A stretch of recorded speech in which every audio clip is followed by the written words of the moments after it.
नमस्कार छात्रों,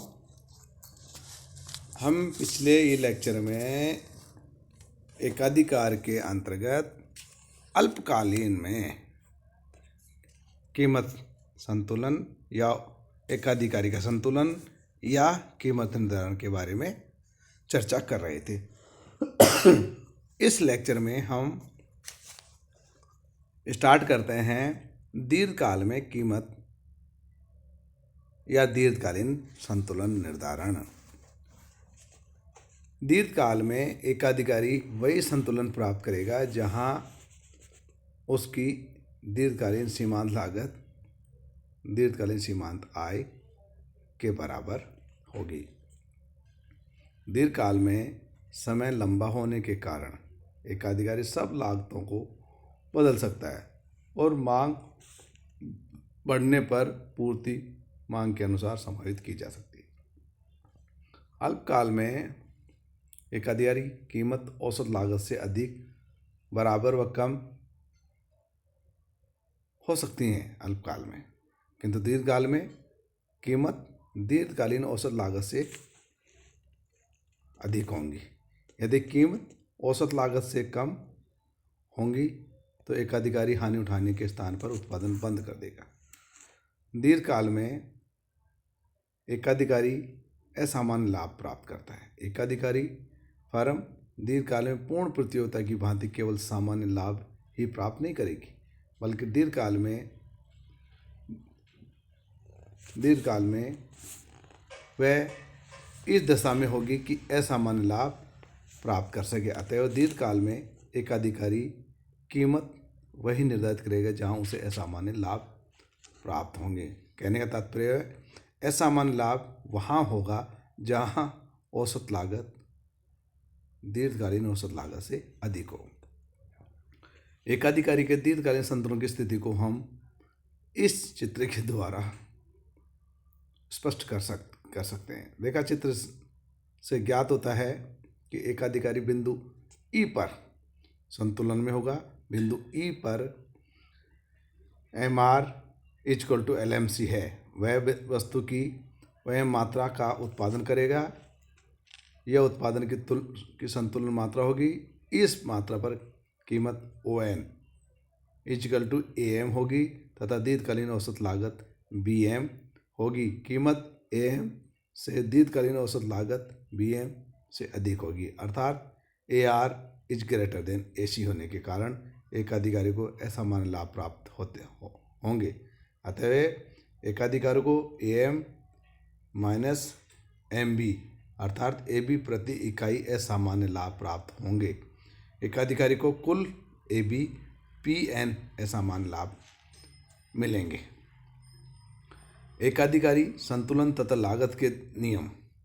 एकाधिकारी अपनी वस्तु की कीमत दीर्घकाल में अधिक या कम निश्चित करेगा। यह दो बातों पर निर्भर करता है: मांग की मूल्य लोच कितनी है तथा उत्पादन बढ़ने पर औसत लागत की स्थिति अथवा लागत के नियमों का प्रभाव क्या है।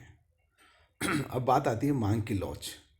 यदि मांग बेलोचदार है तो एकाधिकारी अपने पदार्थों की कीमत ऊंची रख सकता है, क्योंकि वह जानता है कि मांग मूल्य बेलोचदार होने के कारण लोग वस्तु को अवश्य खरीदेंगे, चाहे कीमत कितनी भी अधिक क्यों ना हो। इस प्रकार वह अपने लाभ की मात्रा को बढ़ा सकता है, क्योंकि ऊंची कीमत से उसकी बिक्री में कोई फर्क नहीं पड़ेगा। दूसरी ओर यदि मांग की लोचदार है तब एकाधिकारी वस्तु की कम कीमत निश्चित करेगा, क्योंकि कम कीमत मांग में विस्तार लाएगी, जिससे उसकी वस्तु की बिक्री बढ़ी और इस प्रकार वह अधिकतम लाभ प्राप्त करेगा। एकाधिकारी कीमत निर्धारण पर लागतों के नियमों का प्रभाव। एकाधिकारी कीमत निर्धारित करते समय औसत लागत की दशा अथवा लागत को ध्यान में रखना पड़ेगा। दीर्घकाल में उत्पादन घटती लागत, बढ़ती लागत अथवा समान लागत पर संभव हो सकता है। इन नियमों के प्रभाव को हम इस प्रकार से स्पष्ट कर सकते हैं। घटती लागत। यदि उत्पादन घटती लागत के अंतर्गत हो रहा है तो इसका अभिप्राय यह होगा कि जैसे जैसे उत्पादन हो रहा है वैसे वैसे लागत घट रही है। इस अवस्था में एक अधिकारी को कीमत कम रखनी चाहिए तथा अधिक उत्पादन करना चाहिए, जिसे हम इस चित्र के द्वारा बता सकते हैं। रेखा चित्र में लागत रेखाएं AC तथा MC नीचे की ओर गिरी हुई हैं। एक अधिकारी ई बिंदु पर संतुलन में होगा क्योंकि बिंदु ई पर MR = MC है। संतुलन उत्पादन OQ मात्रा का किया जाएगा। उत्पादन की इस मात्रा पर कीमत OD अर्थात AQ औसत लागत से अधिक होगी, इसलिए एक अधिकारी को कुल लाभ ABCD मिल रहे हैं। बढ़ती लागत।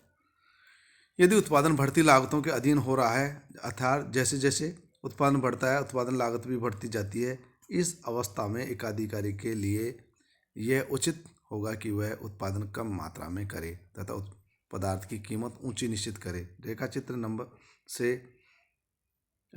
नीचे वाले रेखा चित्र से में लागत रेखाएं AC और MC ऊपर की ओर बढ़ रही हैं। एक अधिकारी बिंदु E पर संतुलन की स्थिति में होगा क्योंकि बिंदु E पर MC = MR है। अतः उत्पादन OQ मात्रा किया जाएगा। इस मात्रा की कीमत OD अर्थात AQ तथा औसत लागत OC अर्थात BQ होगी। इस स्थिति में कीमत OD के औसत लागत OC से अधिक होने के कारण एक अधिकारी को CD प्रति इकाई लाभ प्राप्त होंगे तथा एक अधिकारी को कुल लाभ ABCD प्राप्त होंगे। इस तरह से हम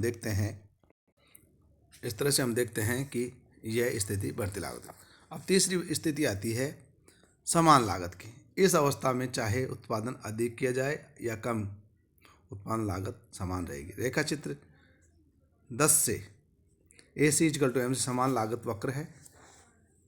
यह OX रेखा के समांतर है। फर्म का संतुलन बिंदु B होगा। इस बिंदु पर MC = MR। इस अवस्था में OQ उत्पादन होगा, कीमत OD अर्थात AQ तथा औसत लागत OC अर्थात BQ निर्धारित होगी। कीमत OD के औसत लागत OC से अधिक होने के कारण एक अधिकारी को CD प्रति इकाई लाभ प्रति इकाई तथा ABCD कुल लाभ प्राप्त होंगे। अब तीसरी बात और नेक्स्ट बात आती है उत्पादन की शून्य लागत के साथ एक अधिकारी कीमत। यह एक चरम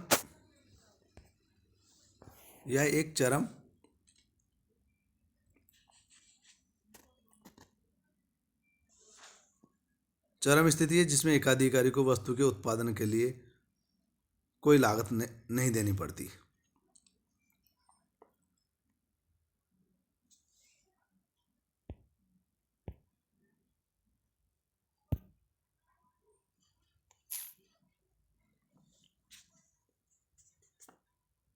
मान लो एक अधिकारी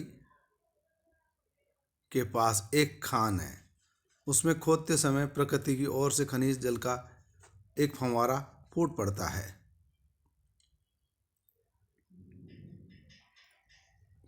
है। एक अधिकारी के लिए इस खनिज जल की लागत 0 है। अब एक अधिकारी इस स्थिति में है कि किस प्रकार कीमत निर्धारित करे, अपने लाभ को अधिकतम करेगा। इसकी व्याख्या इस चित्र के द्वारा कर सकते हैं। इस रेखा चित्र से में एक अधिकारी की मांग वक्र AR और सीमांत आय वक्र MR। चूँकि लागत 0 है इसलिए औसत लागत AC तथा सीमांत लागत MC भी 0 होगी।